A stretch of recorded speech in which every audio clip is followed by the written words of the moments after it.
ইসলাম সম্পর্কে জ্ঞান কম, এক্ষেত্রে কোন দলের হয়ে কাজ করব? ভাই, আমরা কোনো দলের কথা কাউকে বলি না, শুধু তাবলীগ জামাত বলে কথা। আরো বহুত দল আছে না, আমরা বলি মার্কার কথা। মার্কা, মার্কা বুঝেন কি? ধানের শীষ, নৌকা, হ্যাঁ, সেই মার্কার কথা বলি না। মার্কা হলো রাসূল আকরাম সাল্লাল্লাহু আলাইহি ওয়াসাল্লাম বলেছেন, মা আনা আলাইহি ওয়া আসহাবি, মা আনা আলাইহি ওয়া আসহাবি। যে ব্যক্তি বলবে রাসূল আকরাম সাল্লাল্লাহু আলাইহি ওয়াসাল্লামের কথা অনুযায়ী আমি চলি এবং সাহাবায়ে কেরামের আদর্শ অনুযায়ী চলে যায়, সে হকের উপর আছে ইনশাআল্লাহ। ইসলামী লেবাস ধরে নিজেরা মারামারি, কি ক্ষমতা, কে ক্ষমতা ধরে রাখবেন? শক্তির পূজা করলেন, ক্ষমতার পূজা করলেন। এখন কি বলতেছেন? আমরা সাতপন্থী, আমরা জুবায়েরপন্থী। কেন আপনারা সাতপন্থী জুবায়েরপন্থী হবেন? আপনারা তো হবেন রসুলপন্থী, আপনারা হবেন কোরআনপন্থী, আপনারা হবেন সত্যপন্থী। আপনারা সত্যপন্থীও হন না, কোরআনপন্থীও হন না, রসুলপন্থীও হন না, অলিপন্থীও না। আপনারা সাতপন্থী আর জুবায়েরপন্থী। লাইগা গেলেন মারামারি, কুবাকুবি, মানুষ মাইরা ফালাইলেন, মানুষে আহত করলেন। আহা, শত শত মানুষ কিভাবে যে তাকে মারছে, আল্লাহর দোহাই লাগে। আপনারা এন থেকে ফিরত। নবী করিম সাল্লাল্লাহু আলাইহি ওয়াসাল্লামকে দেখি, তিনি আমাকে পুলসিরাতের উপরে নিয়ে গেছেন। কিছু দূর পর পার হয়ে দেখি নবী করিম সাল্লাল্লাহু আলাইহি ওয়াসাল্লাম পুলসিরাত থেকে নিচে পড়ে যাচ্ছেন। আমি হুজুরকে পতন থেকে রক্ষা করি, নাউজুবিল্লাহ মিন জালিক। এটা কইছে রশিদ আহমদ গাঙ্গুহি। এজিদ 4 বছর 3 মাস এইরকম সময় ক্ষমতায় থাকতে পরে আচানক মইরা যায়, জহরে কহরে, নির্মম এবং বাত্তার মৌত তার নসিবে ঘটে। ইয়াজিদ কোথায় মরে, কেমনে মরে, কইবারই পারে না মানুষ। কেউ বলে শিকার করতে গেছে, সে খুব বানর প্রিয় ছিল, শিকার করতে গেছে, তাকে বাঘে খায়া ফেলাইছে। আবার কেউ বলে যে বালুর ঝড় হয়েছিল, সেই বালুর ঝড়ে সে চাপা পড়ে গেছে। সঠিক কেউ বলতে পারে না এজিদের মরণ। এখন আমার প্রশ্ন আপনাদের সামনে, বিবেকবান মানুষের সামনে, আপনারা মন দিয়ে আমার এই কথাটি খেয়াল করবেন। সেই বিষয়টি কি, যে এজিদ যখন মারা যায়, এজিদ মারা যায় যখন, তখন তিনি দামেস্কের মসনদে বসেন। এই জাজিরাতুল আরবের হেজাজে মক্কা, হেজাজে মদিনা, এই তায়েফ, নাজরান, এই দামেস্ক, এগুলোর শাসনকর্তা থাকা অবস্থায়, রাজা থাকা অবস্থায় মারা যায়। এখন কথা হচ্ছে, ও যে রাজা থাকা অবস্থায় মারা যায়, ওর পরে কে রাজা হইল? কারণ এজিদের সন্তানরা তো ক্ষমতায় বসে না, এদিনের সন্তানরা যোগ্য ছিল না, আর এজিদের সন্তান আছে কি না এইটাও জানা যায় না।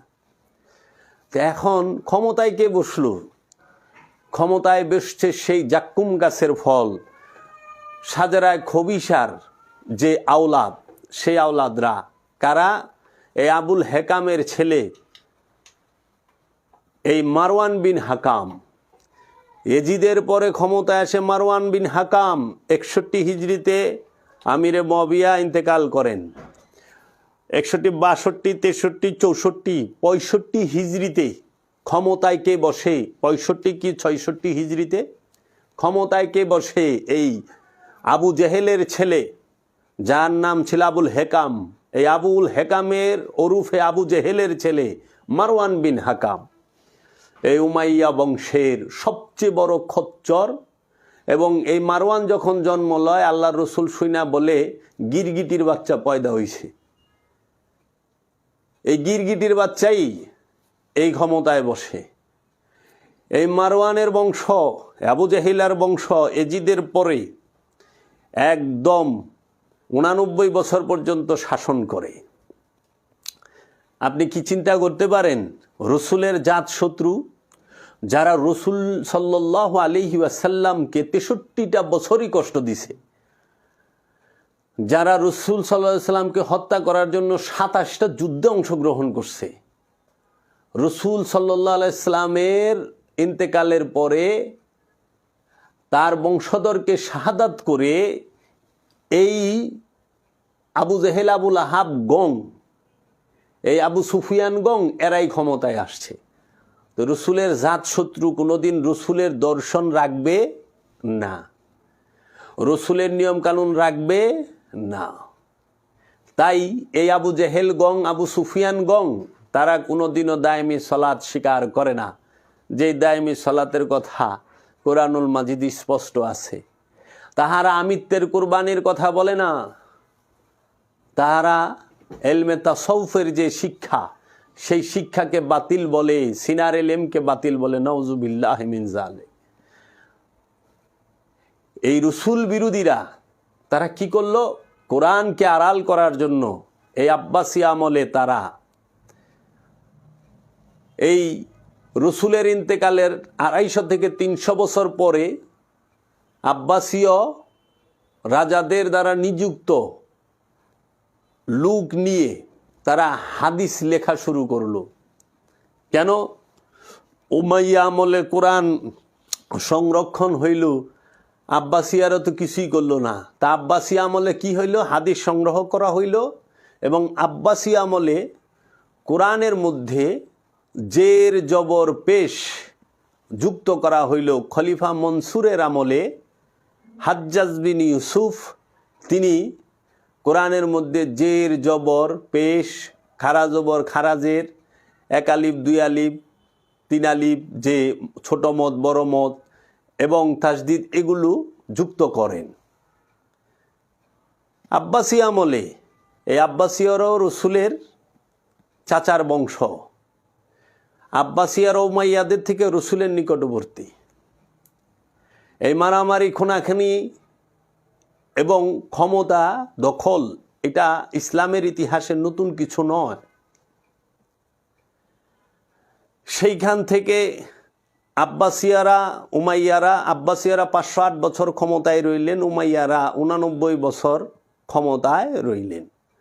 তারপরে আসলেন, বাগদাদ আক্রমণ করলেন হালাকু খাঁ, তারপরে উসমানী সুলতানাত, অটোম্যান সাম্রাজ্য, তারপরে আসলেন তাদেরকে অটোম্যান এবং সৌ পরিবারের এই রাজতন্ত্রের আমল। সেটি কবে? 1932 সালে তারা সৌদি স্বাধীনতা পায় ব্রিটিশ থেকে। 1925 সালে উসমানী খেলাফতকে হটায়া এই আব্দুল ওহাব নজদি পরিবার এবং বাদশাহ সৌদ পরিবার তাদের রাজত্ব কায়েম করেন জাজিরাতুল আরবের হেজাজে মক্কা, হেজাজে মদিনায়।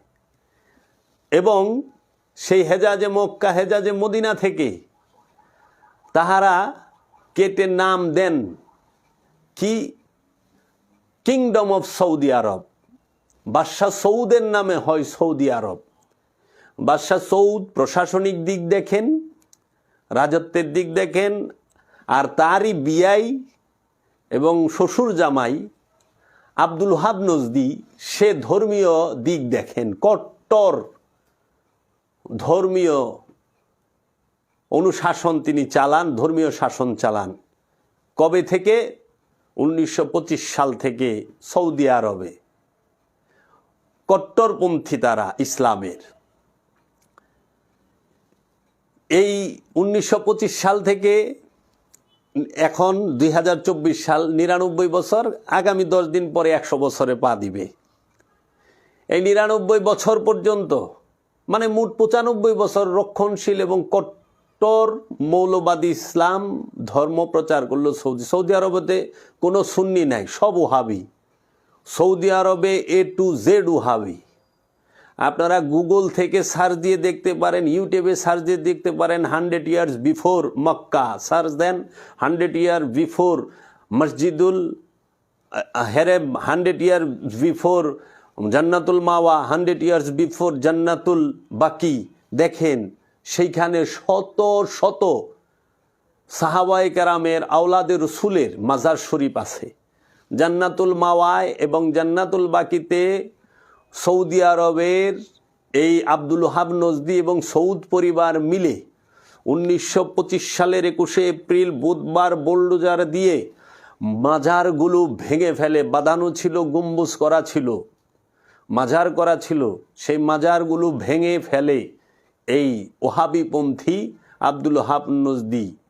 এবং এই আব্দুল ওহাব নজদি সে মাজার ভাঙতে ভাঙতে সে কি করলো, মা খাদিজা তুল কুবরা উম্মুল মোমিনিনের মাজার ভেঙেছে, মা আয়েশার মাজার ভেঙেছে, মা উম্মে হাবিবার মাজার ভেঙেছে, উম্মুল মোমিনিন হযরত হাফসার মাজার ভেঙেছে, এবং জিন্নুরাইন হযরত উসমান রাদিয়াল্লাহু তাআলা আনহুর মাজার ভেঙেছে, এবং মাওলা হাসান আলাইহিস সালামের মাজার ভেঙেছে, মা ফাতেমাতুজ জহরা আলাইহিস সালাতু ওয়াস সালামের মাজার ভেঙেছে, এবং জলিলুল কদর সাহাবায়ে কেরামদের নিম্নে 7,000 থেকে 7,000-এর অধিক সাহাবীর মাজার ভাঙছে। আর টোটাল প্রায় 60,000 মাজারাত, মসজিদ, কেউ বলে 70,000 ভেঙে ফেলা হয়েছে, একদম মাটির সাথে মিলিয়ে, লেভেল টু দ্য গ্রাউন্ড। এর জন্য আপনারা যদি এখনও হজ করতে যান, জান্নাতুল বাকিতে যদি জিয়ারতে যান, জান্নাতুল মাওয়ায় জিয়ারতে যান, জান্নাতুল মাওয়া মক্কায়, জান্নাতুল বাকি কবরস্থান মদিনায়, এই দুইটা কবরস্থানে যদি জিয়ারতে যান, আপনারা দেখবেন মাজারগুলো ভিটি থেকে ভাঙা হয়েছে। দেখবেন কবরের একটা বাঁধানো, যে নিচে থেকে বাদাই করছে সেটার স্ট্রাকচার একটা, আবার দেখবেন যে মাজার যে করা হয়েছিল ঘরের মতো গম্বুজ দিয়ে, সেইটার একটা আছে, স্ট্রাকচার আছে ওইখানে, একটু খেয়াল করবেন গিয়ে। তারা আল্লাহর রসুল মুহাম্মদ সাল্লাল্লাহু আলাইহি ওয়াসাল্লামের মাজার শরীফও ভাঙার জন্য আপ্রাণ চেষ্টা করেছিল, কিন্তু পারে নাই। তারা রসুলের হাদিস দিয়া রসুলের মাজার ভাঙতে যায়, তারা রসুলের হাদিসের দোহাই দিয়া রসুলের আওলাদের মাজার ভাঙে, তারা রসুলের হাদিসের দোহাই দিয়া তারা সবার সাহাবী কিরামের মাজার ভাঙে। কিন্তু আপনি যদি খেয়াল করেন দেখবেন ইমাম বুখারীর লিখিত বুখারী শরীফের হাদিস দিয়া, মুসলিম শরীফের হাদিসের দোহাই দিয়া, তিরমিজি শরীফের হাদিসের দোহাই দিয়া তারা মাজার ভাঙতে যায়। কিন্তু দেখবেন কয়েকশো কোটি টাকা খরচ করে ইমাম বুখারীর মাজার বাঁধানো আছে এখনও। আপনারা ইউটিউব গুগলে সার্চ দেন, লাইভ ভিডিও পাবেন ইমাম বুখারীর মাজার। আপনি ইমাম মুসলিমের মাজার তৈরি করা হয়েছে কয়েকশো কোটি টাকা খরচ করে, যান না দেখে আসেন। তাইলে যাদের কিতাবের দোহাই দিয়া আপনি, যেই রসুলের হাদিসের দোহাই দিয়ে আপনারা মাজার ভাঙতে চান, যে কিতাব লিখছে ইমাম বুখারী তার মাজার আছে, যে কিতাব লিখছে ইমাম মুসলিম তার মাজার আছে, যে কিতাব লিখছে ইমাম শাফির মাজার আছে, ইমাম হাম্বলের মাজার আছে, ইমাম আবু হানিফা রাদিয়াল্লাহু তাআলা আনহুর মাজার আছে। আল্লাহ রসুলের মাজার ভাঙতে যান রসুলের হাদিসের দোহাই দিয়া, আপনারা ওলি আল্লাহর মাজার ভাঙতে চান হাদিসের দোহাই দিয়া। অনেক মৌলবী ওয়াজ করে, ওহাবি ওয়াজ করে, অনেক ওহাবি ওয়াজ করে, সৌদি আরবে পীর নাই, সৌদি আরবে মাজার নাই, সৌদি আরবে থেকে এলাম, মাজার দেখলাম না, পীর দেখলাম না, কোরআনে পীরের কথা কই আছে, কোরআনে তো পীর নাই। বাবা, কোরআনে পীর থাকবো কই থেকে? পীর শব্দটা ফার্সি শব্দ তো আরবি কোরআনে থাকবে না। পীরের আরবি হলো ওলি, আউলিয়া, ফকির, এইভাবে ডাকা হয়েছে, মুর্শিদ এইভাবে ডাকা হয়েছে। তো ওলির কথা কোরআনে আছে, মুর্শিদের কথা কোরআনে আছে, আউলিয়ার কথা কোরআনে আছে, ফকিরের কথা কোরআনে আছে, পীরের কথা কোরআনে থাকবে না, কারণ পীর ফার্সি। আর সৌদি আরবে মাজার ছিল আপনার কি, তাবেইনের জমানায় মাজার ছিল, তাবাইনের জমানায় মাজার ছিল, ইনমা মুস্তাহিদিনের জমানায় মাজার ছিল, ফুকাহাতে মুসলিমিনদের জমানায় মাজার ছিল। শুধু এই ওহাবির জমানায় মাজার নাই। মাজার তো সব সময় ছিল। মাজার শিরক বেদাত তো হইল আব্দুল ওহাব নজদির কাছে, মাজার শিরক বেদাত আল্লাহর রসুলের কাছেও না, আল্লাহর হাবিবের কাছেও না, আবার আমাদের দেশে যে এই ওলিয়া উলিয়া আছে তাদের কাছেও না। এটা হলো ওহাবির কাছে মাজার শিরক বিদাত। কেন? ওহাবি মাজার থাকলে, ওলি থাকলে ধরা খায়া যায়। এই যে সত্য বইলা দিব, এই যে যেরকম আমি বলছি, এখন আমাদের বাংলাদেশের মৌলবী মুন্সি এই ওহাবিরা দোহাই দেয়, মাজারে সেজদা করা হয়, মাজারে গাঁজা খাওয়া হয়, মাজারে গান গাওয়া হয়, এর জন্য মাজার ভেঙে ফেলো, খানকা ভেঙে ফেলো, পীরাউলিয়ার দরবার ভেঙে ফেলো। এখন তাদের কাছে প্রশ্ন, সৌদি আরবে 60,000 মাজার যে ভাঙলেন 1925 সালের 25শে এপ্রিল বুধবার, আপনারা যে এই সৌদি আর বাদশা সৌদ পরিবার ভাঙলো, এই কট্টরপন্থীরা ভাঙলো, যে মাজার ভাঙলেন, সেই সময় ওইখানে তো কেউ মাজারে সেজদা দেয় নাই, ওইখানে তো কেউ মাজারে গাঁজা খায় নাই, ওইখানে তো কেউ মাজারে পালা গান গাওয়ায় নাই। ওইখানে কোনো বয়াতি মেয়ে বয়াতিরা গান গাইছে না? তাহলে কি কারণে মাজারগুলো ভাঙলেন? প্রশ্নের উত্তর দিতে পারবেন না। স্বল্প জ্ঞান গবেষণা নিয়ে আসছে যে সৌদি আরবের দোহায় দেয়। যখন বলা হয় ভাই সৌদি আরবে তো এখন মদের বার খুলছে, ইসলামের রক্ষণশীল ভাব, এই কট্টর মৌলবাদী ভাব তো রাখতে পারলেন না। এখন সৌদি আরবে ফ্যাশন শো হয়, সৌদি আরবে শত শত সিনেমা হল খুলছে, সৌদি আরবে এখন কি লাইভ কনসার্ট হয়। এই বাংলাদেশের শিল্পীরাও যায় কিছুদিন আগে সৌদির স্বাধীনতা দিবসে সেপ্টেম্বর মাসে কনসার্ট করে আইছেন না, গান গায়ে আইছে। সৌদি আরবে অনেক সারা বিশ্বের সমস্ত ফিল্ম চলে, সৌদি আরবে গির্জা হইছে, সৌদি আরবে সিনেমা হল হয়েছে, সৌদি আরবে মদের বার হয়েছে, সৌদি আরবে এখন ফ্যাশন শো হয়। কি কি ব্যাপার? সৌদির নারীরা এখন মুখ খুলে হাঁটে, সৌদির নারীরা এখন গাড়ি চালায়। মৌলভী সাহেবরা বেদাত শিরক দেখেন না? এই যে যারা নাকি বড় বড় শায়েক, ওহাবি শায়েকরা আজ পর্যন্ত বলল না এটা ভুল। এটা যত বেদাত দেখে বাংলাদেশে, যত দেখে অলি আল্লাহর দরবারে, ওইদিকে দেখেন না বার খুলছেন কেন সৌদির মতো রাষ্ট্রে? মদের বার। একটু অপেক্ষা করেন, আগামী 5 বছর পরে আরো অনেক কিছু দেখতে পাবেন আপনারা, আশা রাখি। এখন আসি, এইখানে কেন এই গন্ডগোলটা হইল বাংলার জমিনে? বাংলার জমিনে যে এই 1925 সালে ওহাবি যখন ক্ষমতায় আসে, সেই ওহাবি মতাদর্শকে অনুসরণ করে 1926 সালে ভারতের মেওয়াতে দেওবন্দের আলেম মাওলানা ইলিয়াস সাহারানপুরি হাত ধরেই তাবলিগ জামাত শুরু হয়। তাবলিগের যে কার্যক্রম সেটা শুরু হয় দেওবন্দ মাদ্রাসার আলেম। তিনি এই মাওলানা ইলিয়াস সাহারানপুরি, তিনি তাবলিগের প্রতিষ্ঠাতা, তিনার ছেলে এবং নাতি এবং নাতির ঘরের ছেলে মাওলানা সাদ, বর্তমান যিনি নিজেকে আমির দাবি করেন। মানে মাওলানা সাদের বড় বাবার নাম হচ্ছে মাওলানা ইলিয়াস সাহারানপুরি। মাওলানা ইলিয়াস সাহারানপুরির ডাইরেক্ট ব্লাড, তাবলিগের প্রতিষ্ঠাতার ডাইরেক্ট রক্তের বংশ হচ্ছে মাওলানা সাদ। এই মাওলানা সাদ তিনি কিছুদিন আগে কিছু বক্তব্য দিয়েছেন যেগুলো আলেম সমাজের কাছে ভালো লাগে নাই, বিব্রতকর লেগেছেন। তার মধ্যে তিনি বলেছেন যে সমস্ত আলেমরা কিংবা নামাজিরা ক্যামেরার মোবাইল পকেটে নিলে নামাজ হবে না। এই যে ক্যামেরাওয়ালা মোবাইল, অ্যান্ড্রয়েড মোবাইল পকেটে নিয়ে নামাজ পড়লে নামাজ হবে না। আর যে আলেমগণ ক্যামেরাওয়ালা মোবাইলকে জায়েজ বলে তারা গাদা। এই সমস্ত কথা মাওলানা সাদ এই কথাটা বলেছেন। এইটা আলেম সমাজ ভালোভাবে নেয়, কিন্তু নেয় নাই। কিন্তু এখানে একটা প্রশ্ন থাকে, এই আলেম সমাজই বলে ছবি তোলা হারাম, ছবি তুললে হাবিয়া দুজকে যাইবেন না কোন দুজকে যাইবেন, জাহান্নামী সোজা করে দেয়। এবং ছবি যেই ঘরে টাঙানো থাকবে সেই ঘরে রহমতের ফেরেশতা ঢুকবে না। টিভি আর ছবি যে ঘরে আছে সেই ঘরে ফেরেশতা ঢোকে না ঝোলানো থাকলে। এখন এই নিয়ে আমি অনেক গালিগালাজ খেয়েছি, আমার 14 গোষ্ঠী উদ্ধার হয়েছে। এই সমস্ত যারা শুকনো মগজের অধিকারী, তাদের মগজটা শুকায় গেছে গা।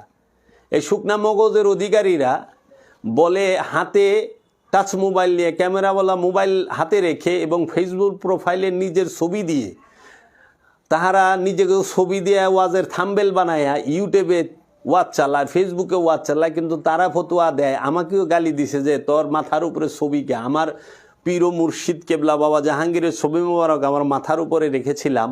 অনেক গালিগালাজ সইতে হয়েছে আমাকে। তো ছবি রাখা যেখানে হারাম, ছবির থেকে ডেঞ্জারাস তো ক্যামেরা। তো ক্যামেরা রাখা যায় জয় কেমনে? তো উনি তো কথাটা অযৌক্তিক বলেছেন কি না আপনারা একটু গবেষণা করেন, সেটা আলোচনার মাধ্যমে সমাধান করেন। কিন্তু এই যে মারামারি হানাহানি সেটা তো উচিত না। এখন ক্যামেরাওয়ালা মোবাইল যাহারা ব্যবহার করে তাহারা এই মোবাইলটি ভিডিও করার জন্যই ব্যবহার করে, ছবি তোলার জন্যই ব্যবহার করে, নইলে এই ক্যামেরাওয়ালা মোবাইলের অন্য কোনো প্রয়োজন নাই। গান বাজনা হারাম, গান বাজনা করলে পরে উরসের মধ্যে ওহাবি মৌলবীরা যা বাধা দেয় বাইরে ভাঙচুর করে, কিন্তু তারা গান বাজনা যে মূল সেন্টার বেতার কেন্দ্র ওখানে কোনো দিনও যায় না, কারণ জানে সরকার পুলিশ দিয়ে পিটাইব, যাতে মাতাল তালে ঠিক। তারা ছবি তোলা হারাম কে কইছে? এই আব্বাসীয়, এই উমাইয়া রাজবংশের এই হাদিস, টুকাইনা হাদিস দিয়া মুসলমানকে এই ব্রিটিশের চক্রান্তে উমাইয়া আব্বাসিয়া রাজবংশ জ্ঞান বিজ্ঞান প্রযুক্তি টেকনোলজি থেকে শত শত বছর পাউছাইয়া দিছে। কারণ জিওলজি যে গবেষণা করা হয়, জিওলজি সাবজেক্টটা যে প্রাণী জগৎ সম্পর্কে যদি আপনি জানতে চান অবশ্যই আপনার ছবি লাগবে। কারণ বাঘের সামনে যায় আপনি সামনে সন্তানরা বাঘ চিনাইতে পারবেন না, বাঘের ছবি দিয়ে বাঘ চিনাইবেন। এবং চিকিৎসা বিজ্ঞানে যদি আপনি গবেষণা করতে যান, প্রাণীদেরকে চিনাইতে হইলে প্রাণীর ছবি লাগবে। এই চিকিৎসা বিজ্ঞান থেকে মুসলমানরা অনেক দূরে সরাই দিছে এই ওহাবি এবং ব্রিটিশরা মিলা। কি জাহান্নামের যাইবা এই ফতোয়া দিয়া আর হাদিসের দোহাই দিয়া। আজকে দেখেন বাংলাদেশে একজন আলেম যখন ওয়াজ করে তার সামনে কতটি ক্যামেরা থাকে, আর একটা নায়ক নায়িকার সামনে কয়টা ক্যামেরা থাকে। তো মৌলানা সাহেব কি কইতে পারে না, ভাই ক্যামেরা হারাম, ছবি তুলবেন না, ভিডিও করবেন না, এগুলো হারাম কাজ, এগুলো করেন না, গেলে ইসলামে নাই? না, এরা দিয়ে আরো ফোন করে আমি আজকে উত্তরবঙ্গে যাইতেছি জয়সরে, আপনি আইসা পড়েন। এই তাদের ওয়াজকে ভাইরাল করছে ইউটিউবাররা, এই ফেসবুকাররা, তারা করছে। আর সবচেয়ে আশ্চর্যের বিষয় তো এই যে ওখানে মসজিদের ভিতরে ক্যামেরা সেট করে লইছে নামাজের সময়। এখন মৌলানা সাহেব নামাজ পড়তেছে, আমি সৌদি আরবে থাইকাইছি, লাইভ দেখাইতেছে, দেখেন ক্যামেরা না ধরলে লাইভ দেখান কেমনি? তো ক্যামেরা তো মসজিদে ঢুকছে, কাবা শরীফে ঢুকছে, ক্যামেরা সব জায়গায় ঢুকছে। কোন জায়গায় না ঢুকছে? পকেটে ঢুকছে, ঘরে ঢুকছে, বাড়িতে ঢুকছে, অফিসে ঢুকছে। এখন পোলাপান ক্যামেরা মোবাইল ছাড়া ভাতও খায় না, খাওয়ানোর ভিতরেও ঢুকে গেছে এইটা। আর আপনাদের এই ফতুয়ার কারণে আজকে মুসলমানরা কত পিছায়া। আপনারাই ফতুয়া দিছেন কি? আপনারা ফতুয়া দিচ্ছেন ইংলিশ পড়া যাবে না, ইংলিশ পড়া হারাম, ইংলিশ পড়লে হাবিয়া দুজকে যাইবা। এই 60 নলের মৌলবী কারি ইব্রাহিম এই ফতুয়া দিছে, এবং তার লিখিত একটা কিতাব আছে, সেটার নামও আমি বইলা দিছি এক আলোচনায়। ওই কিতাবের মধ্যে লেখা, ওই কিতাবও আমার হাতে আছে। ওনার ওয়াজ যারা শুনছে তারা তো ইংরেজি পড়ায় নাই পোলাপানরে, ওনারে যারা ফলো করছে। এখন মৌলানা সাহেবরা টাস টাস ইংলিশ কয়, আরবি থেকে ইংলিশ এখন বেশি কয় মৌলানা সাহেবরা। এখন বাংলা স্টাইলে বাংলা কয় না, আঞ্চলিক বাংলা বলে না, এখন ইংরেজি স্টাইলেও বাংলা কয়। তাহলে কই যাইবেন? এই সমস্ত কারণে আজকে আমাদেরকে এক মুসলমান আরেক মুসলমান রে কইতেছে বাতিল, কাফের, নাউজুবিল্লাহি মিন যালিক। মতের পার্থক্য থাকবে, এটি তো স্বাভাবিক, এটি তো সৌন্দর্য। এই 1926 সালে ভারতবর্ষে যে তাবলিগ জামাত প্রতিষ্ঠা করেন মাওলানা ইলিয়াস, দেখেন 1925 সালে সৌদি আরবে ওহাবিরা ক্ষমতায় আসে। এই ভারতবর্ষে ওহাবিবাদকে সর্বপ্রথম ইম্পোর্ট করেন যিনি সৌদি আরব থেকে ওহাবি মতবাদটাকে ভারতবর্ষে অখণ্ড ভারতে আনেন, তিনি হচ্ছেন ইসমাইল দেহলভি। তিনি আব্দুল ওহাব নজদির লেখা 2টা কিতাব আছে, যেটি ইমান বিধ্বংসী কামান। সেই 2টি কিতাবের নাম, একটি হলো কিতাবুত তৌহিদ, আর একটির নাম হলো কাশফুস শহবাত। এই কিতাবুত তৌহিদ এবং কাশফুস শহবাতে কি লিখেছেন আমি আপনাদের সামনে তুলে ধরবো। আমি আজকে দলিল লয়ে বইছি, আপনারা দেখবেন। এই কাশফুস শহবাত কিতাবুত তৌহিদকে বাংলায় উর্দুতে অনুবাদ করে ইসমাইল দেহলভি, তার নাম দেয় তাকবিয়াতুল ঈমান। এবং এই ভারতীয় উপমহাদেশে সুফিদের বিরোধিতা করার জন্য, অলিদের বিরোধিতা করার জন্য, এই পীর মাশায়েখের বিরোধিতা করার জন্য সৌদি আরব থেকে আমদানি করা ওহাবি মতবাদের বিভিন্ন শাখা প্রশাখা আসে। যেই রকম তাবলিগ জামাত ওহাবি মতাদর্শে প্রতিষ্ঠিত, জামায়াত ইসলাম ওহাবি মতাদর্শে প্রতিষ্ঠিত, দেওবন্দ মাদ্রাসা ওয়াহাবি মতাদর্শে প্রতিষ্ঠিত এবং সালাফি ওয়াহাবি মতাদর্শে প্রতিষ্ঠিত এবং এই যে আপনার ওয়াহাবি এবং আরেকটা আছে সেই ধর্মের এই মতবাদটার নামও আছে যে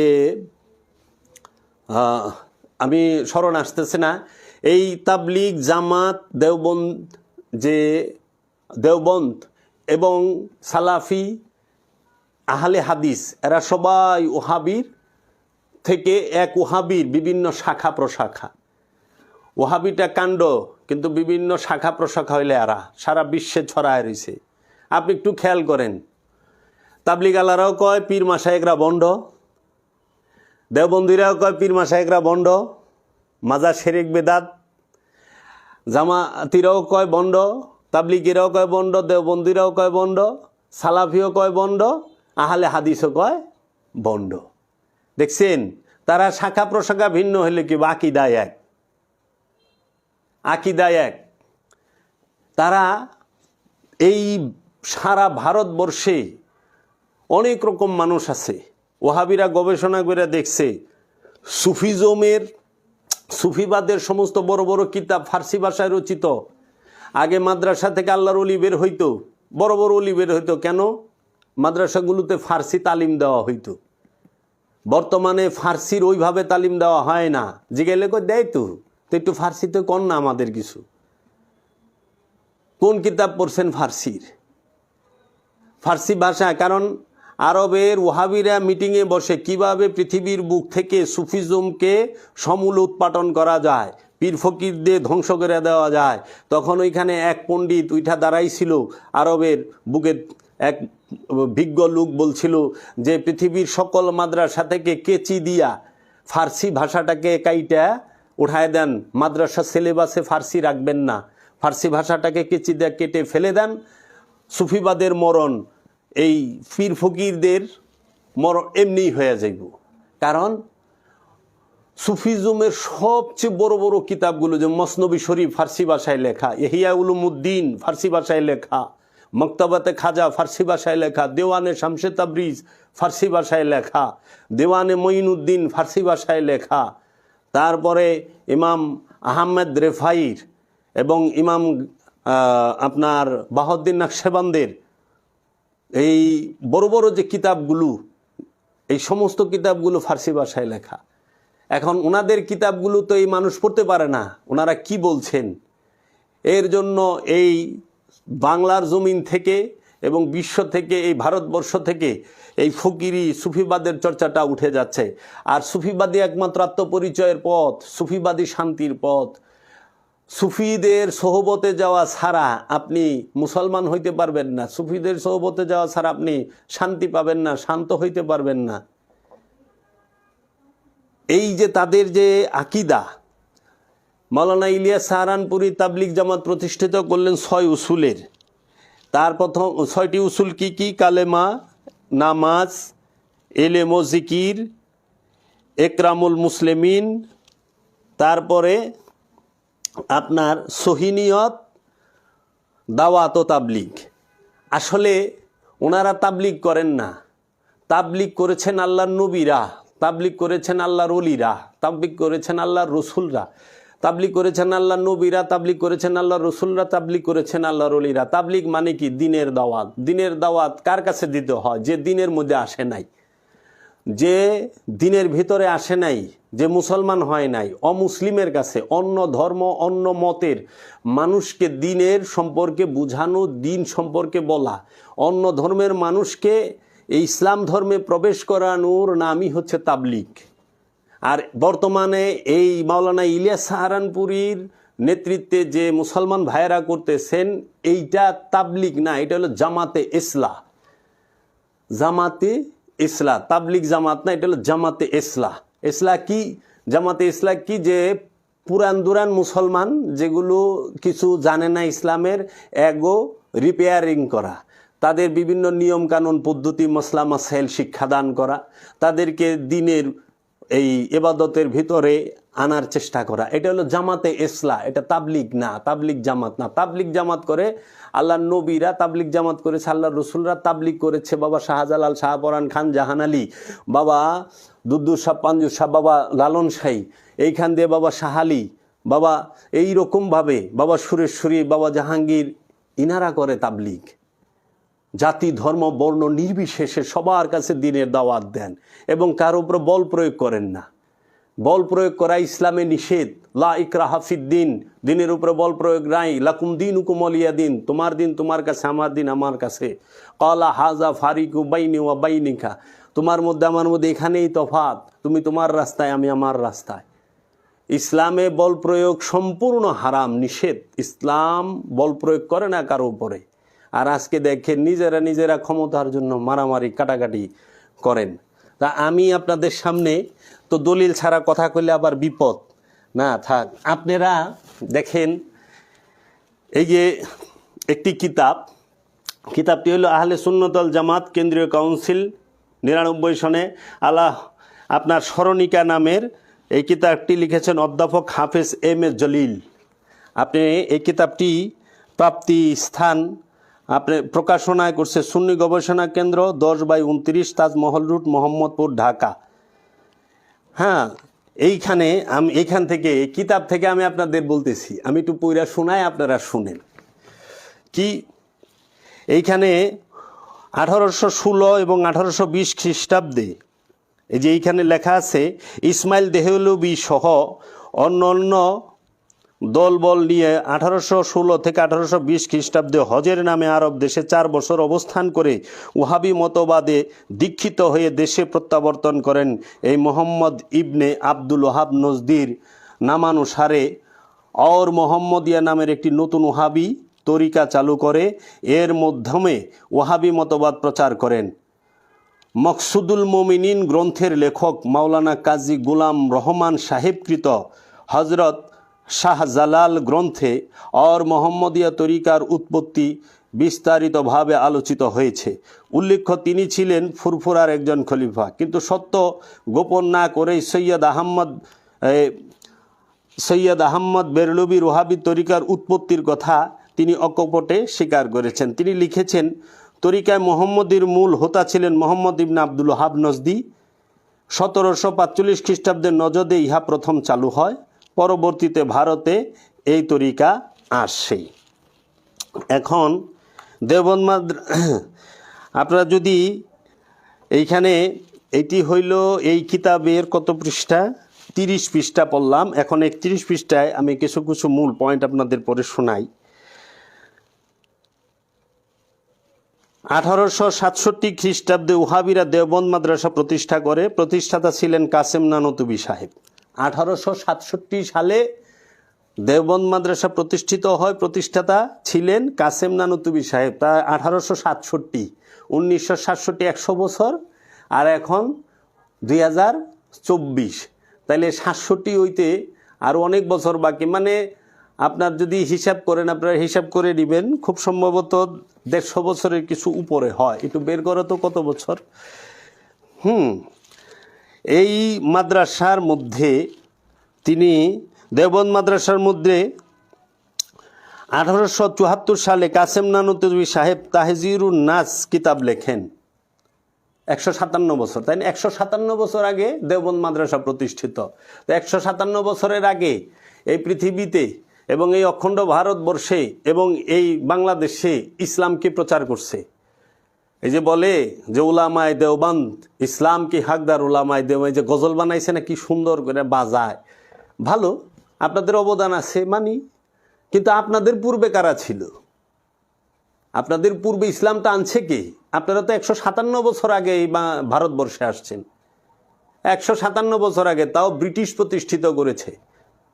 ব্রিটিশের অর্থায়নে, সৌদি আরবের পেট্রোডলারের অর্থায়নে। কিন্তু আপনারা যে প্রতিষ্ঠিত হইলেন, আর শাহজালাল বাবা আসছে কে? আজ থেকে 800 850 বছর আগে। তো 850 বেশি, 800 বছর বেশি, নাকি আপনার এই 157 বছর বেশি? কোনটা? আপনি কাকে অনুসরণ করবেন? আদি যে তাকে। আমরা মহানবীকে অনুসরণ করি, মহানবীর বংশ মাওলা আলী করমাল্লাহু আজহু আওলাদের রসুলদেরকে অনুসরণ করি, আমরা সাহাবাই কেরামদেরকে অনুসরণ করি এবং আমরা আল্লাহর অলিদেরকে অনুসরণ করি। আমরা এইখানে যারা আল্লাহর অলি, কামেল অলি, তাদেরকে অনুসরণ করি, কারণ অলি আল্লাহর দ্বারাই, নবীর বংশের দ্বারাই ইসলাম আসছে।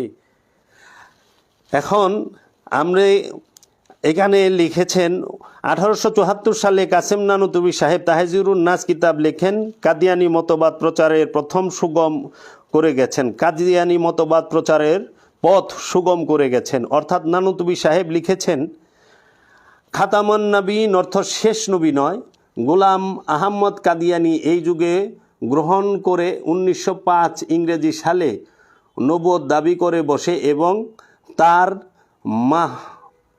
তার মাহজার নামায় নানুতুবি সাহেবের মন্তব্যকে আত্মরক্ষামূলক ও ঢালস্বরূপ ব্যবহার করে। এর 10 বছর পরে 1884 খ্রিস্টাব্দে রশিদ আহমদ গাঙ্গুহি সাহেব ফতোয়ায়ে রশিদিয়া লেখেন। 1884 সালে রশিদ আহমদ গাঙ্গুহি সাহেব ফতোয়ায়ে রশিদিয়া লেখেন, বিরাট ফেতনা সৃষ্টি করেছেন। এখানে যা আছে ভাই আমি তাই পড়তাছি, আমি বানায়া পড়ি না। এইটা হলো স্মরণিকা কিতাবে 33 পৃষ্ঠা।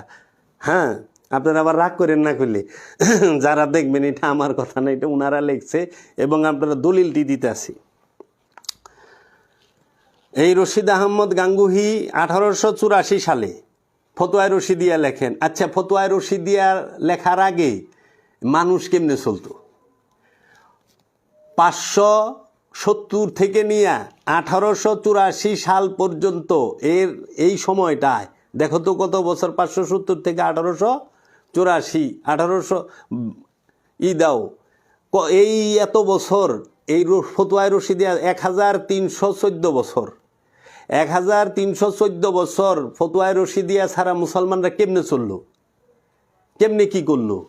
আজকে এই ফতোয়ায়ে রশিদিয়ার ফতোয়া দিয়া মুসলমানকে মারে, মুসলমানকে আঘাত করে।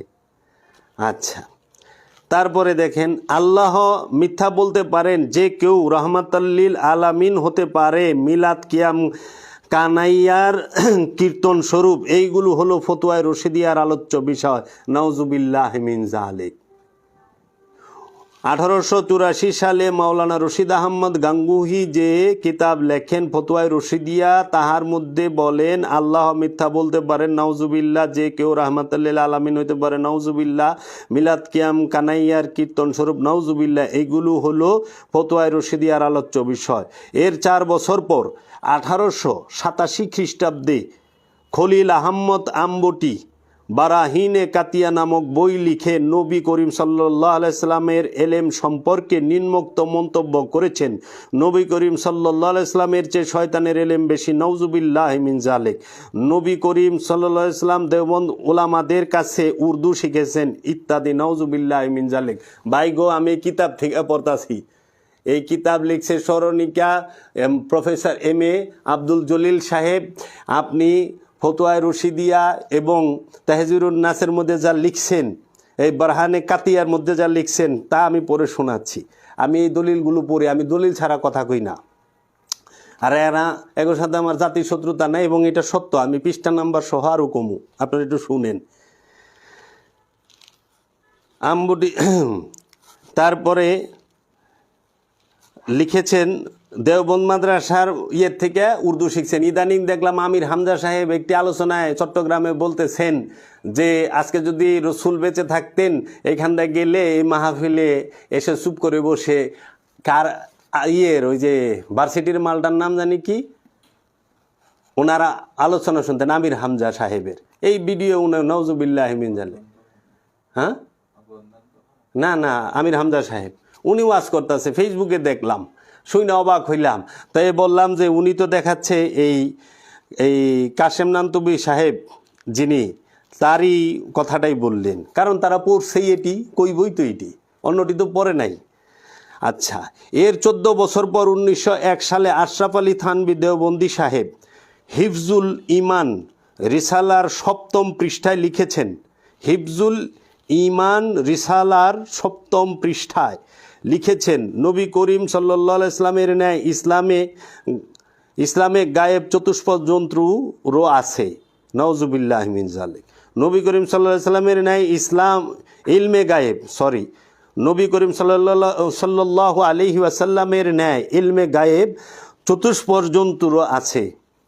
নাউজুবিল্লাহি মিন জালিক। কানাকড়ি খরচ করে দেওবন্দ মাদ্রাসার নিকট থেকে ইংরেজ সরকার যে কাজ বিভেদ সৃষ্টি পেয়েছে বলে মন্তব্য করেছে তা উক্ত চারখানা কিতাবের বিশেষ অবদানের অনৈক্যর দিকে ইঙ্গিত বহন করে। আচ্ছা, তারপর আমি আপনাদের শোনাবো এই একই কিতাবের যে বলতেছেন, এই যে দেখেন এখানে লেখা, আমি আপনাদেরকে পড়ে শোনাচ্ছি। বাতিল ফেরকা ও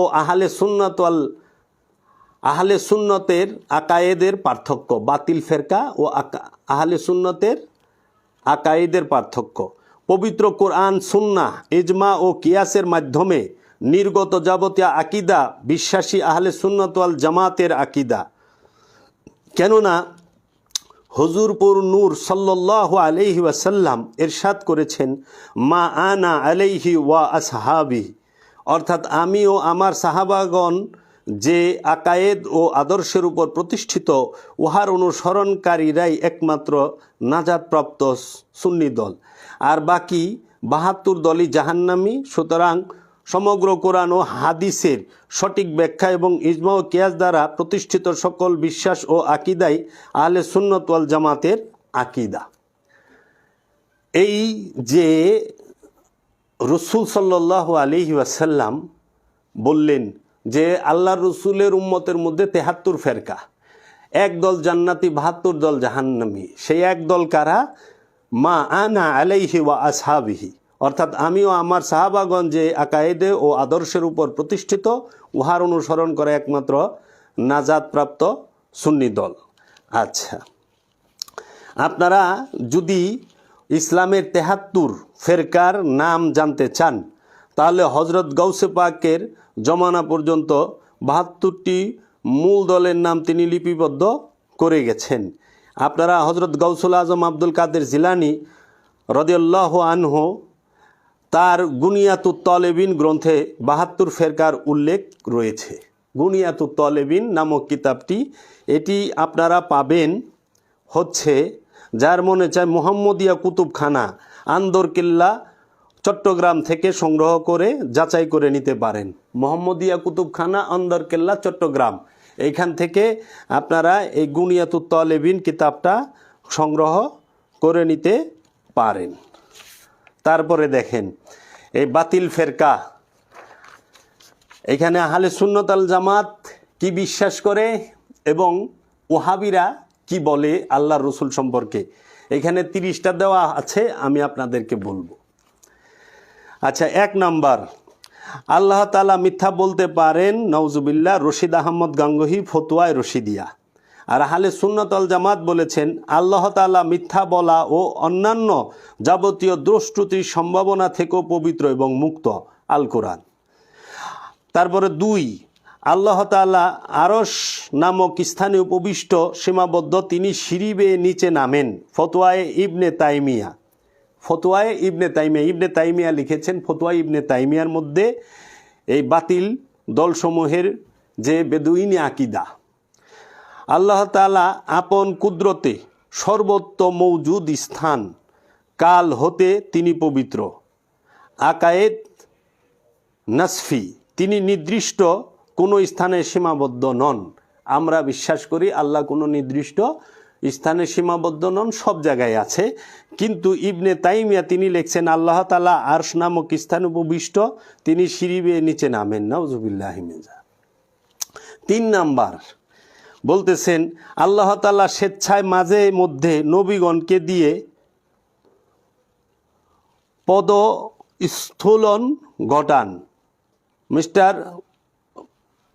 মওদুদি কোরআনের 4 মূলনীতি ও তাফহিমাত, কোরআনের 4 মূলনীতি ও তাফহিমাত এই কিতাবে আছে।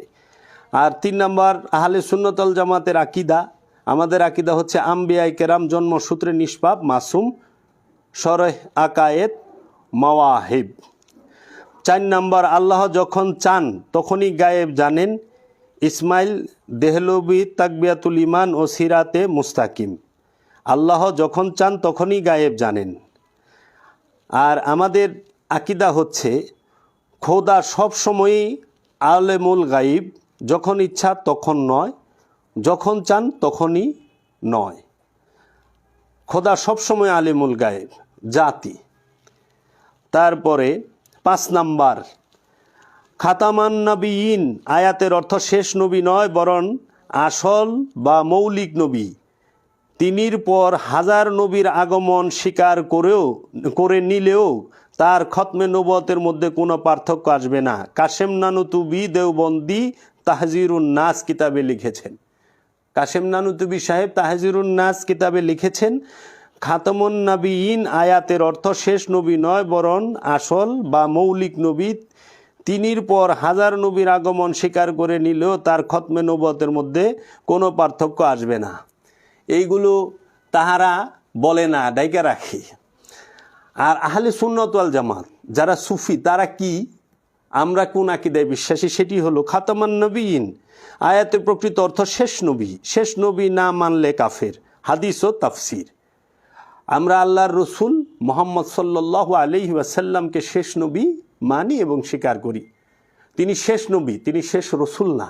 রসুল চলমান প্রক্রিয়া, রসুল সর্বকালই আছেন। 6 নাম্বার, এই ওহাবিদের আকীদা। 6 নাম্বার, নবী করিম সাল্লাল্লাহু আলাইহি সাল্লামের অনুরূপ 1000 মুহাম্মদ সৃষ্টি হওয়া সম্ভব। নাউজুবিল্লাহি মিন জালিক। ইসমাইল দেহলবি একরুজি কিতাবে, একরুজি। আচ্ছা, আর আহলে সুন্নাত ওয়াল জামাত আমরা স্বীকার করি নবী করিম সাল্লাল্লাহু আলাইহি সাল্লাম অতুলনীয়, তার মতো অন্য কোনো সৃষ্টি নেই, তার অনুরূপ সৃষ্টি হওয়া মূলতই অসম্ভব।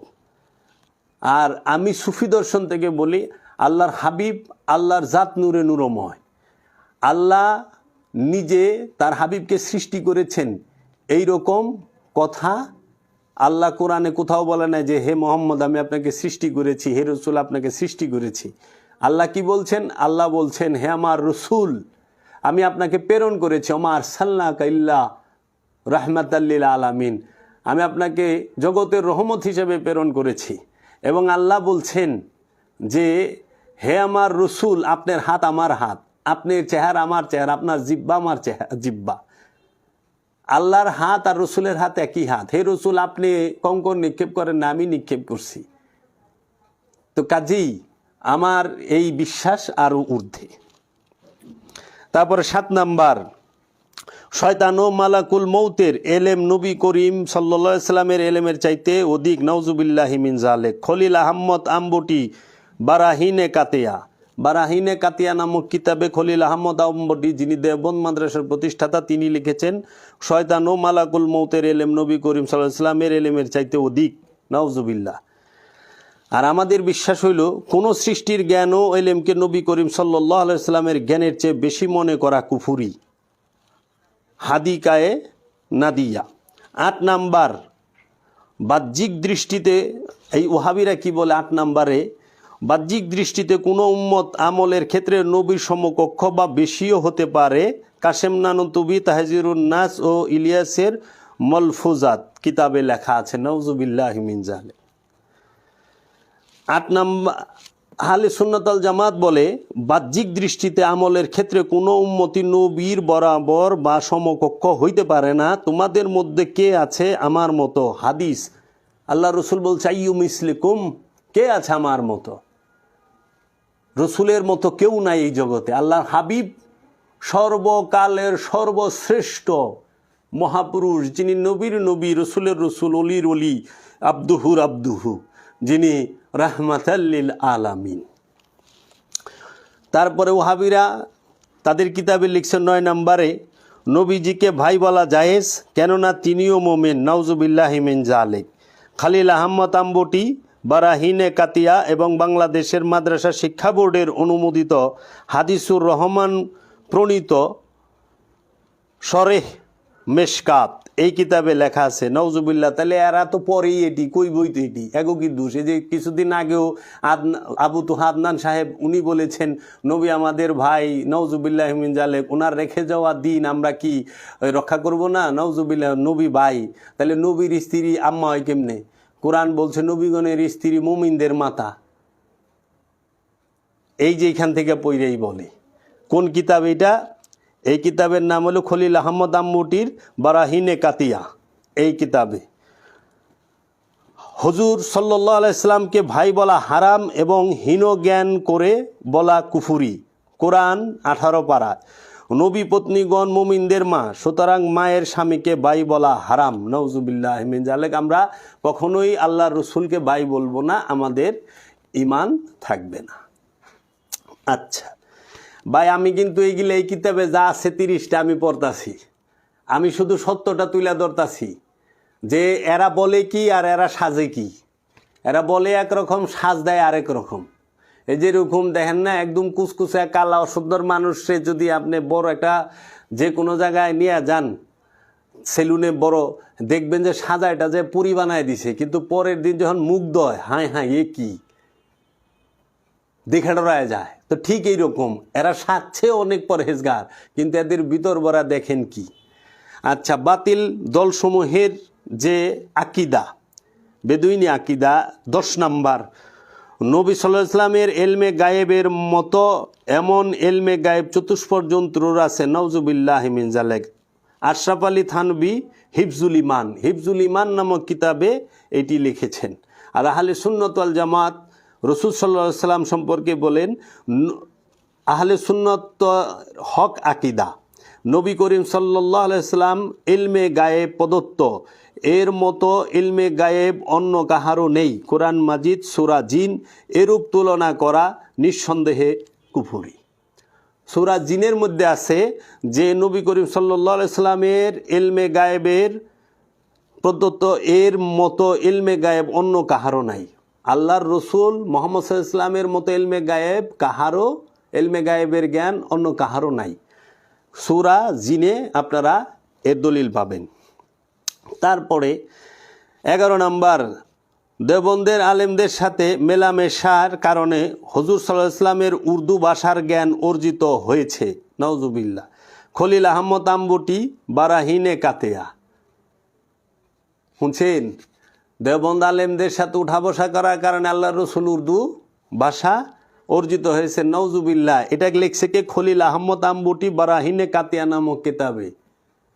আচ্ছা, আর আহলে সুন্নাত ওয়াল জামাতের আকিদা কি? আমাদের আকিদা দেখেন, নবী করিম সাল্লাল্লাহু আলাইহি সাল্লামের সর্বপ্রকার ভাষা জ্ঞান খোদা প্রদত্ত।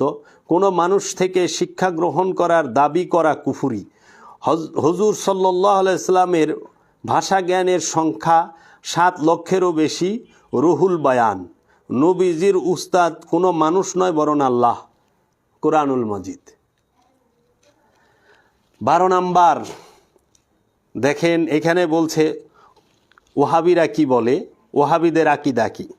ছোট বড় সকল সৃষ্টি আল্লাহর সম্মুখে, ছোট বড় সকল সৃষ্টি নবী অলি সহ আল্লাহর সম্মুখে চামারের চেয়েও নিকৃষ্ট ও হীন। ইসমাইল দেহলবির তাকবিয়াতুল ঈমান। নাউজুবিল্লাহি মিন জালিক। ইসমাইল দেহলবি যে তাকবিয়াতুল ঈমান লিখছে, সেইখানে লিখছেন ছোট বড় সকল সৃষ্টি নবী অলি সহ আল্লাহর সম্মুখে চামারের চেয়েও নিকৃষ্ট ও হীন। নাউজুবিল্লাহ। আর আহলে সুন্নাত ওয়াল জামাত এই 12 নম্বরের উত্তর দিচ্ছে, আমরা এই আকীদায় বিশ্বাসী। নবী করিম সাল্লাল্লাহু আলাইহি ওয়াসাল্লামের মর্যাদা আল্লাহর নিকট প্রেমাস্পন্দের মতো চামারের মর্যাদার সাথে তুলনা করা সরাসরি কুফরি। কোরআন মাজিদ 18 পারায় আপনারা দেখবেন, সাধারণ মুত্তাকি লেখকেরাও আল্লাহর নিকট অধিক সম্মানিত। আল কোরআন। 13 নম্বরে এ ওহাবিরা লিখেছেন, নামাজের মধ্যে নবী করিম সাল্লাল্লাহু আলাইহি ওয়াসাল্লামের খেয়াল করা গরু গাদার খেয়ালে ডুবে থাকার চেয়েও জঘন্য অপরাধ। ইসমাইল দেহলবির সিরাতে মুস্তাকিম নামক কিতাবে। নাউজুবিল্লাহি মিন জালিক। ইসমাইল দেহলবি তার সিরাতে মুস্তাকিম নামক কিতাবে বলছেন, এই ওহাবি কিতাবে বলছেন নামাজের মধ্যে নবী করিম সাল্লাল্লাহু আলাইহি সাল্লামের খেয়াল করা গরু গাধার খেয়ালে ডুবে থাকার চেয়েও জঘন্য অপরাধ, নাউজুবিল্লাহি মিন যালিক। আর আহলে সুন্নাত ওয়াল জামাত আমাদের যে আকীদা সেটি হলো নামাজের মধ্যে বৈঠকে নবীজিকে আসসালামু আলাইকা আইয়ুহান নবিয়্যু বলে সম্বোধন করে সালাম দেওয়া ওয়াজিব। ফতোয়ায়ে স্বামী, খেয়াল ছাড়া সালাম হয় না, ওয়াজিবকে জঘন্য অপরাধ বলা কুফরি। দেখছেন? তারপরে 14 নাম্বার, এই ওহাবিরা কি বলে? এই ওহাবিরা তাদের কিতাবে লিখছেন কি, আমি স্বপ্নে নবী করিম সাল্লাল্লাহু আলাইহি সাল্লামকে দেখি, তিনি আমাকে পুলসিরাতের উপরে নিয়ে গেছেন। কিছু দূর পার হয়ে দেখি নবী করিম পুলসিরাত থেকে নিচে পড়ে যাচ্ছেন, নাউজুবিল্লাহি মিন যালিক। আমি হুজুরকে পতন থেকে রক্ষা করি। এটা রশিদ আহমদ গাঙ্গুহি ছাত্র মৌলবী হোসেন আলীর বুলগাতুল জিরান নামক কিতাবে লেখা। এটা এই যে এইখানে আছে দেখেন, এই কিতাবের মধ্যে 14 নাম্বারে লেখা আছে। দেখেন আমি এই নাম্বার সহ বলতেছি, প্রত্যেকটা নাম্বার দেওয়া। আপনারা দেখেন, এইখানে দেখছেন, এখানে দেখেন এই যে কার কি আকীদা, এইভাবে তারা বলছে। আমি শুধু আপনাদের শুনাইতেছি, কারণ আপনারা তো মনে করেন খালি সাজা পারলেই আর না জানি কি ছেপ ফেঁকে দিলে মরে যাম, এরকম একটা ভাবেন, কিন্তু না। এই 14 নাম্বারে কি রশিদ আহমদ গাঙ্গুই তার মৌলবী হুসেন আলী বুলগাতুল জিরান নামক কিতাবে লিখছেন, নাউজুবিল্লাহ। কি লিখছেন রশিদ আহমদ গাঙ্গুহি? আমি স্বপ্নে নবী করিম সাল্লাল্লাহু আলাইহি সাল্লামকে দেখি, তিনি আমাকে পুলসিরাতের উপরে নিয়ে গেছেন। কিছু দূর পার হয়ে দেখি নবী করিম সাল্লাল্লাহু আলাইহি সাল্লাম পুলসিরাত থেকে নিচে পড়ে যাচ্ছেন। আমি হুজুরকে পতন থেকে রক্ষা করি, নাউজুবিল্লাহি মিন যালিক। এটা কইছে রশিদ আহমদ গাঙ্গুহি। কিতাবের নাম গাঙ্গুহির ছাত্র মৌলবী হোসেন, রশিদ আহমদ গাঙ্গুহির ছাত্র মৌলবী হুসেন আলীর বুলগাতুল জিরান নামক কিতাবে। আচ্ছা, 14 নম্বরে আহলে সুন্নাত আল জামাত তারা কি আকীদায় বিশ্বাসী? হুজুরে আকরাম সাল্লাল্লাহু আলাইহি ওয়াসাল্লাম পুলসিরাত থেকে পতিতদেরকে তুলে আনবেন। যে ব্যক্তি বলে আমি হুজুর সাল্লাল্লাহু আলাইহি ওয়াসাল্লামকে পতন থেকে উদ্ধার করেছি, সে কাফের ও বেঈমান। কেননা নবীজির মর্যাদা হানিকর উক্তি কুফুরি। নবীজির দয়াল রসুলের মর্যাদা হানি করা যাবে না। তাকে মিথ্যা বলে বাজে মন্তব্য করে যদি কেউ করে সে কুফরি, সে কাফের হয়ে যাবে। তারপরে 15 নম্বরে বলা হয়েছে আশরাফ আলী থানভী জৈনক মুরিদ স্বপ্নে দেখল সে অনিচ্ছা সত্ত্বেও এই কালেমা পাঠ করছে, লা ইলাহা ইল্লাল্লাহু আশরাফ আলী রসুলুল্লাহ। জাগ্রত হয়ে অনিচ্ছা সত্ত্বেও নিম্নোক্ত দুরুদ পাঠ করছে, আল্লাহুম্মা সাল্লি আলা সাইয়্যিদিনা ওয়া নাবিয়ানা আশরাফ আলী। মুরিদের স্বপ্ন বৃত্তান্ত শুনে আশরাফ আলী থানভী এই মন্তব্য করেন, তুমি ভালো দেখেছ, তোমার পীর সুন্নতের উপরে প্রতিষ্ঠিত আছে। স্বপ্নে ইহারি ইঙ্গিত ছিল। আশরাফ আলী থানভীর লিখিত রেসালা আল এমদাদ, সফর সংখ্যা 1336 হিজরি। রেসালা আল এমদাদ আশরাফ আলী থানভী সাহেবের লিখিত কিতাব। আর আহলে সুন্নাত ওয়াল জামাতের এটারই হচ্ছে স্বপ্নে নবী ছাড়া অন্যের নামে কলেমা পড়া বেদনী ও কুফরির আলামত। জাগ্রত অবস্থায় অন্যের নামে সরাসরি দুরূদ পাঠ করাও নাজায়েজ। তদুপরি অন্যকে নবী বলে স্বীকার করা সরাসরি কুফরি। এই বেদনী কাজের সমর্থন করাও কুফরি, যা আল হক। এখন বিষয়টি হলো যে প্রত্যেকেই তার রসুলের উপরে কালেমা পাঠ করবে। রসুল ছাড়া অন্য কাহার উপরে কালেমা পাঠ করাই কুফরি। 2 ঘন্টা হয়ে গেল নাকি? আল্লাহ আকবার। এখানে তো 30টা আছে, আমি 15টা পড়লাম। 15টা কি আবার পরে পড়ুম? এই 15টা এই এখানে 15টা আছে বাকি, এবং এই যে আরেকটা আছে ওহাবি পরিচয়। আপনারা দেখেন ওহাবি পরিচয় এই কিতাবেও আছে, আল্লাহ চাইলে 10টা আরও বেশি। আমি রেফারেন্স লয়ে লইছি, হ্যাঁ, একটু পইরা শোনায়। তুমি আমি সামনে পড়বে আবার এই 15টা আপনাদেরকে বলবো। আজকে অনেক লম্বা সময় হয়ে গেছে, আমার নাই, খেয়ালই নাই। আমি অনেক সুন্দর তথ্যগুলো আপনাদের দিচ্ছিলাম, এবং এই ওহাবি পরিচয় বইয়ের মধ্যে যা লেখা আছে আমি তাই পড়া শোনাবো। এগুলো আমার কথা না, আমি যা পড়ছি পাইছি আমি তা, এবং আমি ওই কিতাবগুলোও দেখছি, সত্যতা এই কিতাবগুলোর মধ্যে আছে। এই প্রত্যেকটা কিতাবের নাম দেওয়া, পৃষ্ঠা দেওয়া। এখানে তো একদম যেরকম এই ওহাবি পরিচয়ের মধ্যে এই যে এখানে লিখেছে গাঙ্গু হয়ে থানবী সাহেবের কুফুরি কালামের একাংশ। এই দেখেন ভাই, আমারে কোয়েন না, এই যে দেখছেন, আপনারা দেখেন পইরা। আচ্ছা, এইখানে বলেছেন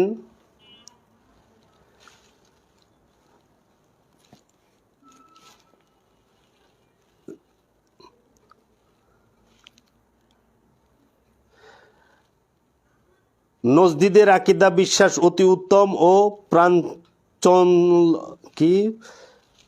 প্রাণোজ্জ্বল ও নিখুঁত। মৌলভী আশরাফ আলী থানভী ইফাজায় কিতাব। নজদিদের আকায়েদ বড় শক্ত বা ধীর। মৌলভী আশরাফ আলী থানভী। নজদিদের আব্দুল্লাহ ওহাবিদের আকিদা। ওয়াহাবি মতবাদ আমার অত্যন্ত মনোপুত। যদি আমার নিকট 10,000 টাকাও থাকতো তাহলে উক্ত মতবাদ প্রচারের জন্য খরচ করে ধন্য হইতাম। মৌলভী আশরাফ আলী থানভী ইজাফা কিতাবের 3য় খণ্ড 8 পৃষ্ঠা।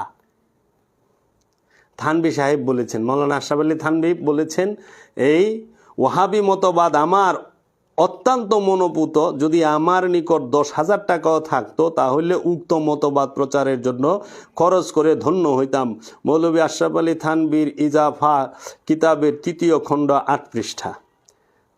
ভাইয়াল্লাহ, আপনারা বুঝেন যে এরা কেন সুফিবাদের বিরোধিতা করে, এরা কেন মাজারুলির বিরোধিতা করে। এরা নিজেরাই নিজেগো মারে কাটে।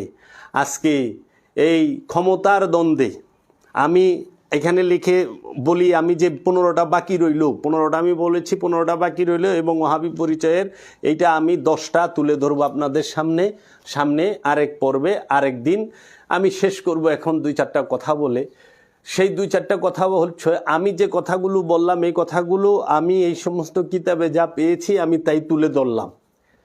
এই কিতাবগুলো ওহাবি পরিচয়, এই কিতাবটি আপনি পাবেন রেদওয়ান প্রকাশনায়, রেদওয়ানিয়া লাইব্রেরি, 38/2 গ বাংলা বাজার, ঢাকা। আর এই কিতাবটারও আমি ঠিকানা বলে দিয়েছি। এখন কথা হইল, আজকে এই যে আমাদের মুসলিম সমাজে এই গত 4 মাস ধরে, 3-4 মাস ধরে যে অস্থিরতা, প্রতিটা জায়গায় দেখবেন এই মৌলবাদী শক্তিটা সব জায়গায় গ্যাঞ্জাম। মাজার ভাঙতেছে আলেম নামের জালেমরা। আপনি যায় দেখেন, ওই যে হিন্দুদের সাথে যে মন্দির ভাঙতাছে আলেম নামের জালেমরা, ওই মন্দির হিন্দুদের বাড়িঘর ভাঙতাছে আলেম নামের জালেমরা। আপনি যায় দেখবেন তাবলিগ জামাতে এই যে গত 17 তারিখেই তো ডিসেম্বর মাসের 4টা মানুষ খুন হয়েছে, আমরা সংবাদে দেখলাম। আর মারামারি বাইরে, আহা! এই মানুষগুলার আসছে দিনের শিক্ষা নিতে। দিনের শিক্ষা নিবা কোনো ইহুদি খ্রিস্টানের হাতে মারে নাই। এক আলেম আরেক আলেমরে কুবায় কেটে হালায়, এক দিনই ভাই আরেক দিনই বাইরে কুবায় কেটে ফেলায়। আপনার কাছে তো দিনই ভাই নিরাপদ না, তাই সুফিরা নিরাপদ থাকবো কই থেকে? এটা তো দেখি আপনাদের কাছে আপনারাই নিরাপদ না, আমরা কোথায় নিরাপদ থাকুন? আপনাদের মত আমাদের মত ভিন্ন। আমরা সুফি মতাদর্শী, আপনারা ওহাবি মতাদর্শী, কিন্তু আপনাদের মতটা আপনারা করেন, কিন্তু ইসলামের বদনাম করেন না। ইসলামী লেবাস ধরে নিজেরা মারামারে। কি ক্ষমতা, কে ক্ষমতা ধরে রাখবেন? শক্তির পূজা করলেন, ক্ষমতার পূজা করলেন। এখন কি বলতেছেন? আমরা সাতপন্থী, আমরা জুবায়েরপন্থী। কেন আপনারা সাতপন্থী জুবায়েরপন্থী হবেন? আপনারা তো হবেন রসুলপন্থী, আপনারা হবেন কোরআনপন্থী, আপনারা হবেন সত্যপন্থী। আপনারা সত্যপন্থীও হন না, কোরআনপন্থীও হন না, রসুলপন্থীও হন না, অলিপন্থীও না। আপনারা সাতপন্থী আর জুবাইরপন্থী। লাইগা গেলেন মারামারি, কুবাকুবি, মানুষ মাইরা ফালাইলেন, মানুষে আহত করলেন। আহা, শত শত মানুষ কিভাবে যে তাকে মারছে, আল্লাহর দোহাই লাগে। আপনারা এন থেকে ফিরত আহেন, সুফিদের অনুসরণ করেন, অলিদের অনুসরণ করেন, দায়েমি সলাৎ করেন, এবং আপনারা ইসলামের সম্পর্কে অনেক কিতাব আছে সুফিদের, সেই কিতাবগুলো পাঠ করেন।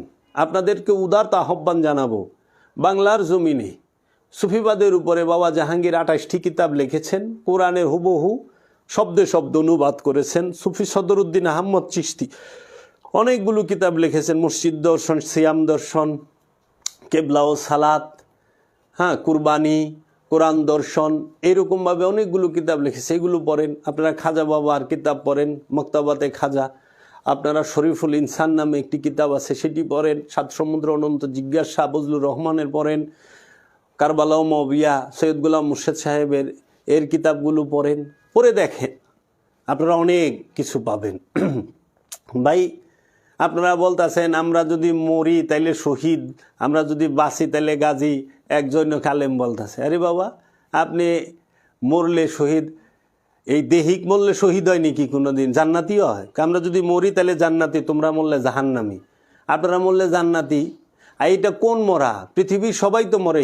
হিন্দু মরে, খ্রিস্টান মরে, ইহুদি মরে, নাসারা মরে, বৌদ্ধ মরে, নাস্তিক মরে, মুসলমানও মরে। তাই কি সবাই জান্নাতি? আরে এই দেহের মরণ ঘটলে জান্নাতি হয় না, আমিত্বের মরণ ঘটলে হয় জান্নাতি। যার আমিত্বের মরণ হয়েছে, সে যে ধর্ম, বর্ণ, জাত, পাতের, গোত্রের হোক, সে অবশ্যই জান্নাতি। আমিত্বের মরণে জান্নাত পাওয়া যায়, আর দেহের মরণে জান্নাত না, গারা খুই দেয়, ডাইকা থইব। আর জান্নাতে যাইতে হয় আমিত্বের মরণ ঘটাইয়া এই জীবিত থাকা অবস্থায় জান্নাতে প্রবেশ করতে হয়। এটা আমি কইনি, আল্লাহ কোরআনে কয়ে দিয়েছে, ইয়া আইয়াতুহান নাফসে মুতমাইন্না ইরজিই ইলা রাব্বিকা রাদিয়াতাম মারদিয়া ফাদখুলি ফি ইবাদি ওয়াদখুলি জান্নাতি। ও শান্ত নফস, পরিতৃপ্ত নফস, তুমি আসো আমার নিকটে, তুমি আমার বান্দার মধ্যে প্রবেশ করো, তুমি আমার জান্নাতের মধ্যে প্রবেশ করো। নফসে মুতমাইন্না জান্নাতি। টঙ্গির ইস্তেমায় বাঁশের বাড়ি খায় আর দাওয়ের কূপ খায়া মরলে কেউ জান্নাতি হয় না। আমিত্বের মরণ ঘটলে জান্নাতি হয়। আর শহীদও এই বাঁশের বাড়ি আর এই আপনার দাওয়ের কূপ খায় না। শহীদ সে যে ফি সাবিলিল্লাহ জান দেয়, জীবন দেয়, ফি সাবিলিল্লাহ, আল্লাহর রাস্তায়। আল্লাহ কয়ে দিছে ফি সাবিলিল্লাহ, আল্লাহর রাস্তায়। মানে আপনারা হরতালে পইরা পড়ছেন না, আপনারা জান্নাতি। কুত্তা মরে গেছে জান্নাতি, বিলাই মরে গেছে জান্নাতি, উষে খায় পড়ে গেছেন আরে তামসা বানায় লইছেন সব কিছু। আপনাদের কাছে বিনীত অনুরোধ, আপনারা এই ধর্মের নাম দিয়ে অধর্মের কাজ করেন না। ধর্মকে নির্বাসনে পাঠায়া অধর্মকে প্রতিষ্ঠিত করেন না। আপনারা শক্তির পূজা করেন না, আপনারা ক্ষমতার পূজারী হয়েন না। আপনারা মানুষকে ভালোবাসেন, মানুষের মূল্যায়ন করেন। কেন আপনারা নিজেদের হাতে জান্নাত জাহান্নামের বিচারের ভার নেন? কিয়ামত দিবসের, হাসরের দিবসের বিচারের ভার আপনারা হাতে তুলে দেন কেন? আইনকে কেন হাতে তুলে দেন? রাষ্ট্রে আইন আছে, আইনকে সম্মান করেন, রাষ্ট্রকে সম্মান করেন। রাষ্ট্রে আইন আছে, আইন শৃঙ্খলা বাহিনী আছে, প্রশাসন আছে, তাদেরকে সম্মান করেন। আইন হাতে তুলে নেন। একজনে আপনাকে মানলো না, আপনার মতের সাথে মিলল না, আপনি তাকে মুরতাদ, মুশরিক বইলা কুব হাঁকায় দিলেন, বাসদা বাড়িদা মাথা ভাড়ায় দিলেন। তোর বেঁচে থাকার কোনো অধিকার নাই। কে বলছে? আল্লাহর দায়িত্ব মোল্লাই লয়ে বইছে না, আল্লাহর দায়িত্ব আপনারা নিয়ে বসেন না। কে জাহান্নামে যাবে সেটাও আল্লাহ দেবে, কে জান্নাতে যাবে সেটাও আল্লাহ দেবে। আর আল্লাহ বলে নাই তুমি বিচার করে দাও না। রাষ্ট্রে আইন আছে, রাষ্ট্রের আইন বহির্ভূত কাজ যদি কেউ করে, রাষ্ট্রের আইন আদালত বিচার করে তাকে ফাঁসিতে ঝুলায়।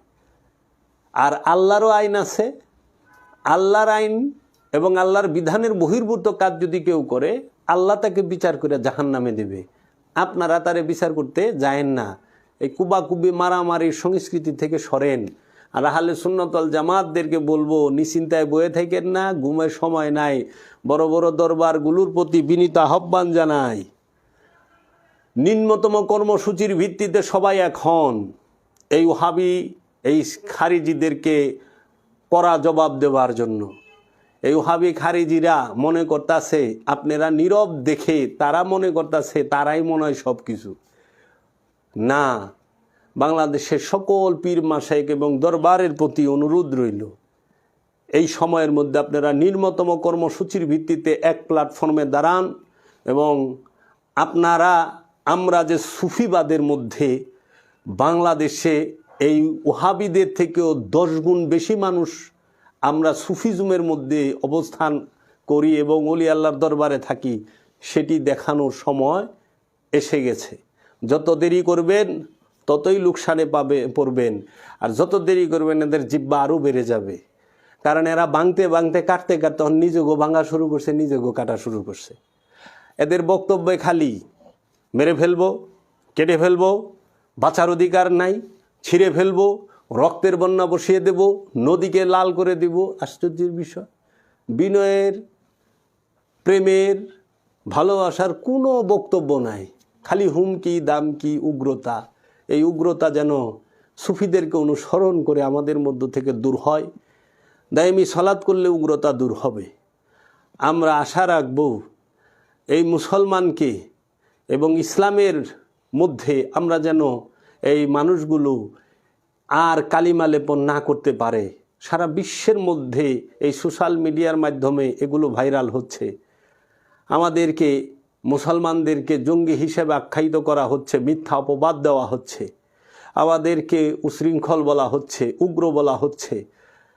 মুসলমান উগ্র না, মুসলমান উশৃঙ্খল না, মুসলমান তাহারা সন্ত্রাসী না। যে সন্ত্রাসের কোনো ধর্ম নাই, সন্ত্রাস কোনো ধর্মই বিশ্বাসী না, সন্ত্রাসের ধর্মই সন্ত্রাসী করা। এর জন্য আমি শেষে বলতে চাই, এই যত উগ্রবাদী সব দেখবেন এই ওহাবি মতাদর্শের মানুষের মধ্যে। ক্ষমতালুবী ওহাবি এজিদিরা, ক্ষমতায় যাওয়ার পাগল।